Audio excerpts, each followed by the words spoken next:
আলহামদুলিল্লাহি রাব্বিল আলামিন ওয়াসসালাতু ওয়াসসালামু আলা খাতামিল আম্বিয়াই ওয়াল মুরসালিন আম্মা বা'দু ফাআউযু বিল্লাহি মিনাশ শাইতানির রাজিম বিসমিল্লাহির রহমানির রহিম আসসালাতু ওয়াসসালামু আলাইকা ইয়া রাসূলাল্লাহ ওয়া আলা আলিকা ওয়া আসহাবিকা ইয়া হাবিবাল্লাহ আসসালাতু ওয়াসসালামু আলাইকা ইয়া নাবিয়াল্লাহ ওয়ালা আলিকা ওয়া সাহাবিকা ইয়া নূর আল্লাহ। মাদানী চ্যানেলের দর্শকবৃন্দ, উপস্থিত হয়েছি পবিত্র মাস রবিউল আউয়ালের বরকতপূর্ণ রহমতপূর্ণ মাসে একটি নতুন অনুষ্ঠান নিয়ে, যার নাম হচ্ছে যিনি নবী মুস্তাফা সাল্লাল্লাহু তাআলা আলাইহি ওয়াসাল্লামকে দেখেছে তিনি তারই হয়ে গিয়েছে। সুবহানাল্লাহ। তো এই অনুষ্ঠানে আপনাদেরকে স্বাগতম জানাচ্ছি, খোশামদিদ, ওয়েলকাম। দেশে প্রবাসে যারা যেখান থেকে দেখছেন সবাইকে জানাই স্বাগতম। প্রিয় দর্শক মণ্ডলী, আমরা এই অনুষ্ঠানে এমন ব্যক্তিত্বের আলোচনা করি যারা নবী মুস্তাফা সাল্লাল্লাহু তাআলা আলাইহি ওয়াসাল্লামকে দেখেছে, রাসূলুল্লাহ সাল্লাল্লাহু আলাইহি ওয়াসাল্লামের পবিত্র মুখ দ্বারা নিঃসৃত বাণীসমূহ শুনেছে, তার দিল প্রভাবিত হয়েছে এবং ইসলামের ছায়াতলে চলে এসেছে। তো আজ কোন ব্যক্তিত্বের আলোচনা শ্রবণ করব? আসুন, যে মহান ব্যক্তিত্বের আলোচনা আমরা শ্রবণ করব তার সম্পর্কে জানার আগে একটি দুরুদ ও সালাম পাঠ করার ফজিলত সম্পর্কে আমরা জেনে নেই। তাবরানী শরীফের হাদিস, নবী মুস্তাফা সাল্লাল্লাহু তাআলা আলাইহি ওয়া আলিহি ওয়াসাল্লাম ইরশাদ করেন, তোমরা যেখানেই থাকো আমার প্রতি অধিক হারে দুরুদে পাক পাঠ করো, কেননা তোমাদের দুরুদ আমার নিকট পৌঁছে থাকে। সুবহানাল্লাহ। সাল্লু আলাল হাবিব সাল্লাল্লাহু তাআলা আলা মুহাম্মদ সাল্লাল্লাহু আলাইহি ওয়াসাল্লাম। প্রিয় দর্শক, আজ আমরা যে মহান ব্যক্তিত্বের আলোচনা শ্রবণ করব তিনি হযরতে সৈয়দুনা তুফাইল বিন আমর দৌসি রাহমাতুল্লাহ আলাইহ। তিনি কেমন ছিলেন, তার নাম, তার ব্যক্তিত্ব, ইসলামে তার অবদান কী ছিল, আসুন আমরা জেনে নেই। তো তার নাম তুফাইল বিন আমর।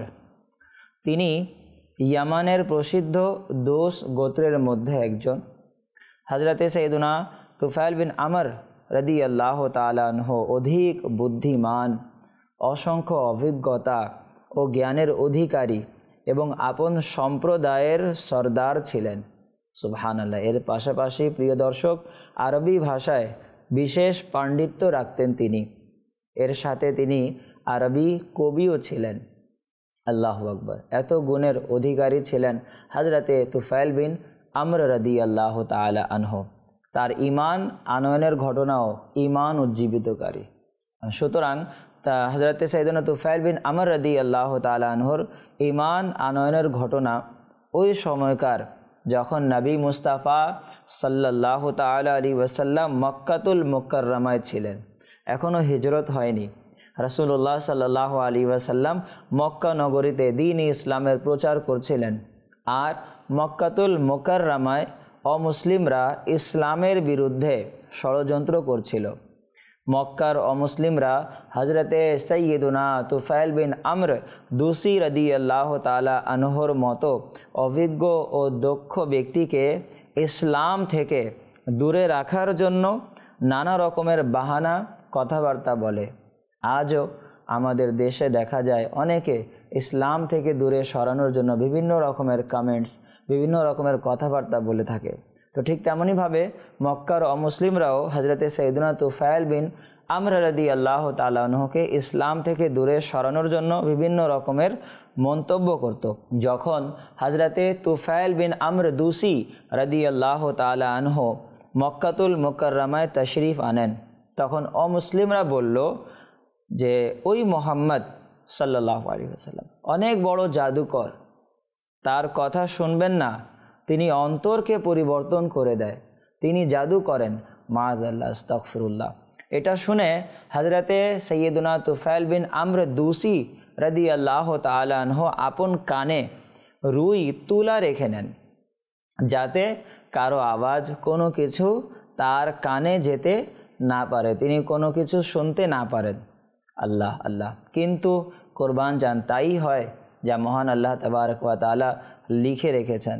তো তিনি রাদিয়াল্লাহু তাআলা আনহু যখন মসজিদে হারাম জাদাহাল্লাহ শরফ ওয়া তাজিমায় নবী মুস্তাফা সাল্লাল্লাহু তাআলা আলাইহি ওয়াসাল্লামকে তিলাওয়াত করতে দেখলেন, আর আমার নবী হুজুর সাল্লাল্লাহু আলাইহি ওয়াসাল্লামের তিলাওয়াতের শান আল্লাহ আল্লাহ, তখন তার অন্তর পরিবর্তন হয়ে গেল।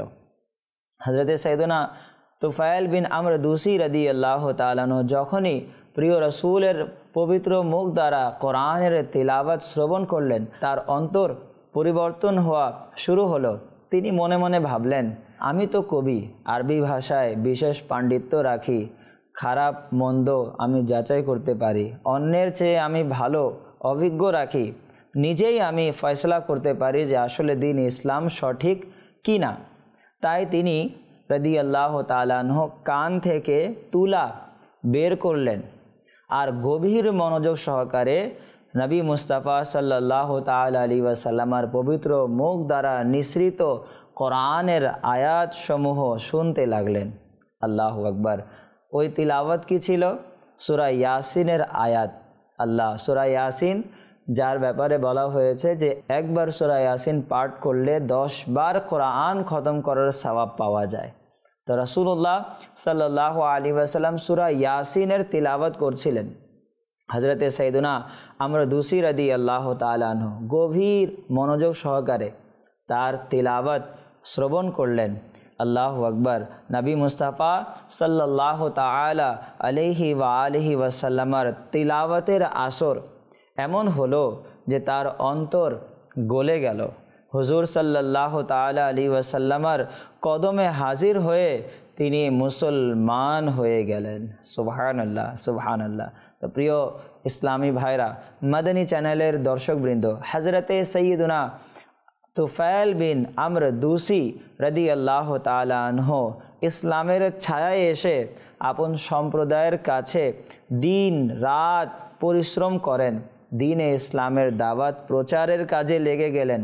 প্রাথমিক কালে প্রথমে বেশি লোক ঈমান আনে নাই, কিন্তু হযরতে সাইয়েদুনা তুফাইল বিন আমর দুসি রাদিয়াল্লাহু তাআলা আনহু তিনি তার চেষ্টা বহাল ছিল, তিনি হাল ছাড়েনি, তিনি নেকির দাওয়াত দিতে রইলেন। কেন দিতে রইলেন? তিনি নিরাশ হননি। কেন নিরাশ হননি? এই জন্য নিরাশ হননি, মহান আল্লাহ পাক জাল্লা ওয়ালা ইরশাদ ফরমান, লা তাকনাতু মির রাহমাতিল্লাহ, আমার রহমত থেকে নিরাশ হইও না।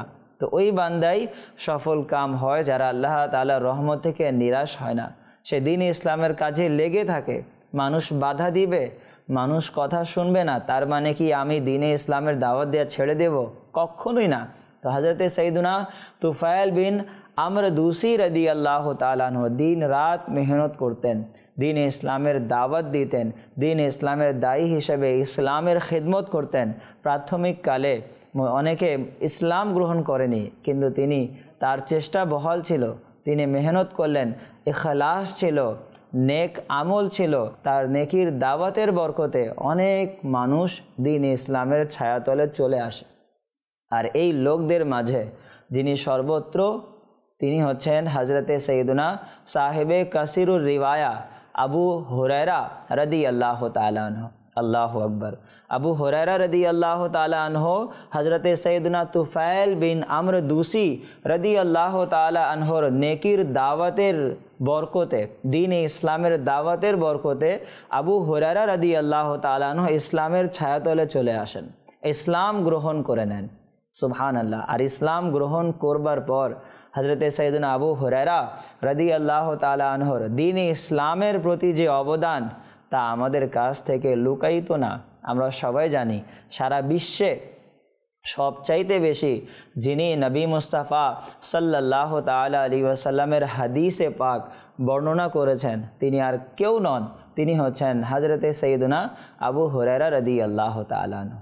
দেখেন, হযরতে সাইয়েদুনা তুফাইল বিন আমর দুসি রাদিয়াল্লাহু তাআলা আনহুর নেকির দাওয়াতের বরকতে আবু হুরায়রা ইসলামের ছায়াতলে আসে, আর দ্বীনে ইসলামের এত বেশি হুকুম আহকাম হাদিসের মাধ্যমে উম্মতে মুসলিমার কাছে পৌঁছিয়ে দেন। সুবহানাল্লাহ, সুবহানাল্লাহ। আর আবু হুরায়রা রাদিয়াল্লাহু তাআলা আনহু যখন ইসলামের ছায়াতলে চলে আসেন, তখন নবী মুস্তাফা সাল্লাল্লাহু আলাইহি ওয়াসাল্লাম হাদিস বয়ান করতেন। তো আবু হুরায়রা রাদিয়াল্লাহু তাআলা আনহু তা স্মরণ রাখতে পারতেন না। নবী মুস্তাফা সাল্লাল্লাহু আলাইহি ওয়াসাল্লামকে বলেন, ইয়া রাসূলুল্লাহ, আপনি যা বলেন তা আমি স্মরণ রাখতে পারি না। তো আমার নবী সাল্লাল্লাহু আলাইহি ওয়াসাল্লামের মুজিজা কতই না অপরূপ ছিল। প্রিয় নবী আলাইহিস সালাতু ওয়াসসালাম বলেন, আবু হুরায়রা চাদর সামনে করো। আবু হুরায়রা চাদর সামনে করলেন। আমার নবী আলাইহিস সালাতু ওয়াসসালাম হাত দ্বারা কিছু দিলেন তার চাদরে। আবু হুরায়রাকে বলেন, এটি মুখে লাগিয়ে নাও। আবু হুরায়রা রাদিয়াল্লাহু তাআলা সেটি নিয়ে নিলেন। আর নেয়ার পর তার স্মরণ শক্তি এত প্রখর হয়ে গেল, নবী মুস্তাফা সাল্লাল্লাহু আলাইহি ওয়াসাল্লাম যা বলতেন তিনি তা মুখস্থ করে নিতেন। আল্লাহু আকবার। আর আবু হুরায়রা রাদিয়াল্লাহু তাআলা আনহুর যে নাম আবু হুরায়রা, আসলে প্রিয় দর্শক তার নাম কি আবু হুরায়রা? আপনারাও ভাবছেন হয়তো বা আবু হুরায়রার নাম তো আবু হুরায়রাই না। প্রিয় দর্শক, আবু হুরায়রা রাদিয়াল্লাহু তাআলা আনহুর নাম আবু হুরায়রা না। ঘটনা এরকম যে একবার প্রিয় নবী সাল্লাল্লাহু আলাইহি ওয়াসাল্লাম আবু হুরায়রা রাদিয়াল্লাহু আনহুকে দেখতে গেলেন। তো আবু হুরায়রা রাদিয়াল্লাহু তাআলা আনহু ওই সময় আপন বাসায় আপন ঘরে তিনি অবস্থানরত ছিলেন। আর আবু হুরায়রা অধিক পরিমাণে বিড়ালের বাছুর, বিড়ালের বাচ্চা তিনি লালন পালন করতেন। তো একবার দেখা গেল যখন প্রিয় নবী আলাইহিস সালাতু ওয়াসসালাম আসলেন, তা আবু হুরায়রা রাদিয়াল্লাহু তাআলা আনহুর হাতের কোনায়, এই আস্তিনের কোনায় একটি বিড়ালের বাচ্চা ছিল। আর বিড়ালকে আরবিতে বলা হয় হুরায়রা। হিররাতুন মানে বিড়াল, আর হিররাতুনের তাসগীর আরবিতে বলা হয়, হিররাতুনের ছোট হচ্ছে হিররাতুনকে যখন তাসগীর করা হয়, হিররাতুন বিড়ালকে যখন ছোট বিড়াল হিসেবে আমরা বলি তখন আরবিতে বলা হয় হুরায়রা। তো প্রিয় নবী আলাইহিস সালাতু ওয়াসসালাম যখন এই অবস্থা দেখলেন যে আবু হুরায়রা রাদিয়াল্লাহু আনহুর কাছে বিড়ালের বাচ্চা ছিল, তখন তাকে সম্বোধন করলেন, ইয়া আবা হুরায়রা, হে আবু হুরায়রা।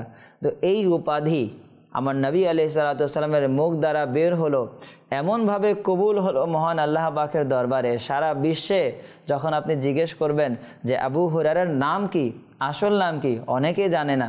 কিন্তু এই উপাধি এমন কোনো আশিকে রাসূল নয় যারা আবু হুরায়রা নাম শুনেনি। আল্লাহু আকবার। আবু হুরায়রার আসল নাম হচ্ছে আব্দুর রহমান। আব্দুর রহমান হচ্ছে তার নাম, কিন্তু নবী মুস্তাফা সাল্লাল্লাহু আলাইহি ওয়াসাল্লামের যেই মুখ দ্বারা বের হলো আবু হুরায়রা, এই আবু হুরায়রা বের হওয়ার পর এমনভাবে কবুল হলো সারা বিশ্বে তার নাম হয়ে গেল আবু হুরায়রা। সুবহানাল্লাহ, সুবহানাল্লাহ। তো প্রিয় দর্শক, হযরতে সাইয়েদুনা তুফাইল বিন আমর দুসি রাদিয়াল্লাহু তাআলা আনহুর নেকির দাওয়াতই তো ছিল যে আবু হুরায়রাকে ইসলামের ছায়াতলে নিয়ে আসলো। আজ আমরা নেকির দাওয়াত দিতে চাই না, আজ আমরা বের হতে চাই না, আজ আমরা নিজেই আমল করি, অনেকে আমলও করি না। মনে রাখবেন, নেকির দাওয়াত দেয়া, গুনাহ থেকে বারণ করা, এটি হচ্ছে সর্বোত্তম কাজ।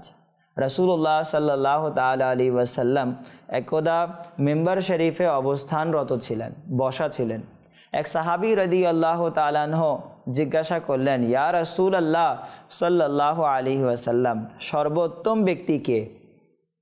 নবী মুস্তাফা সাল্লাল্লাহু আলাইহি ওয়াসাল্লাম ইরশাদ করলেন, আল্লাহু আকবার। এখন প্রিয় দর্শক, সর্বোত্তম ব্যক্তি আমিও হতে চাই, আপনিও হতে চান। তো সেই সাহাবী কিভাবে সর্বোত্তম ব্যক্তি হতে পারবো তার সমাধান এর ব্যাপারে নবী মুস্তাফাকে জিজ্ঞাসা করলেন। আমার রাসূল সাল্লাল্লাহু আলাইহি ওয়াসাল্লাম উত্তর কি দিলেন জানেন?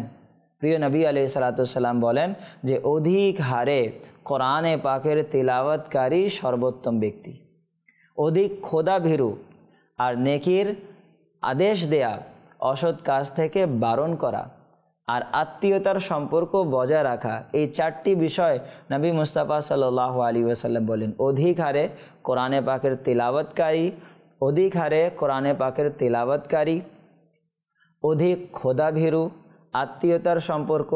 আর এই চারটি বিষয় নবী মুস্তাফা সাল্লাল্লাহু আলাইহি ওয়াসাল্লাম ইরশাদ করলেন। নাম্বার 1, অধিক হারে পবিত্র কোরআনের তিলাওয়াত করা। নাম্বার 2, যে অধিক খোদাভীরু, আল্লাহ পাককে ভয় করা। আমরা আল্লাহ পাককে ভয় করি না, আমরা দিন চলে যাচ্ছে, আমরা নামাজে ফিরে আসি না, দৈনিক 5 ওয়াক্ত নামাজ মসজিদে গিয়ে আদায় করি না, আজান আসে শুনি কিন্তু নামাজে আসি না, ইবাদতে আসি না। কেন? আমাদের কাছে আল্লাহ পাকের ভয় নেই, আমাদের অন্তরে আল্লাহ পাকের ভয় চলে গিয়েছে, আমাদের অন্তরে আল্লাহ পাকের ভয় নেই। সুতরাং যদি আমরা খোদা ভীতি আমাদের মাঝে স্থাপন করি, তাহলে খোদা ভীতি আমাদের তরি পার করে দিবে। খোদা ভীতি আমাদের আখিরাত, আমাদের দুনিয়াকে সফল কাম বানিয়ে দিবে। কেন? মহান আল্লাহ করিম জাল্লা ওয়ালা ইরশাদ ফরমান, ওয়া মান ইয়াত্তাকিল্লাহা ইয়াজআল লাহু মাখরাজা। যে ব্যক্তি আল্লাহ পাককে ভয় করবে, আল্লাহ তাআলা তার জন্য পথ বের করে দিবেন। আচ্ছা, পথ বের করে দিবে। আমরা সকলেই দোয়া করি, আল্লাহ আমাদের রিজিকে বরকত দান করুন। করি না? আমরা সবাই করি, আল্লাহ আমাদের রিজিকে বরকত দান করুন। আসুন, রিজিকে বরকতের যে উপায় তা আমি আপনাকে বলছি। রিজিকে বরকত হবার একটি উপায় কি? আল্লাহ পাক কোরআনে ইরশাদ ফরমান, ওয়া মান ইয়াত্তাকিল্লাহা ইয়াজআল লাহু মাখরাজা। যে আল্লাহ পাককে ভয় করবে, আল্লাহ তাআলা তার জন্য পথ বের করে দিবেন।